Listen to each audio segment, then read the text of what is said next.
লো sodium বা যেটাকে আমরা ডাক্তারি ভাষায় হাইপোন্যাট্রেমিয়া বলি, সেটার কি এফেক্ট হতে পারে।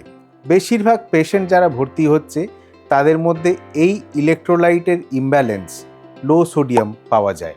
এবং এই লো সোডিয়াম হলে এফেক্টগুলোর মধ্যে মেইনলি যেটা আমরা কমন দেখে থাকি সেটা হচ্ছে একটা কনফিউশন বা ড্রাউজিনেস, ভুলে যাওয়া বা হাঁটতে গিয়ে ব্যালেন্স হারিয়ে বারবার পড়ে যাচ্ছেন, এগুলো খুব কমন।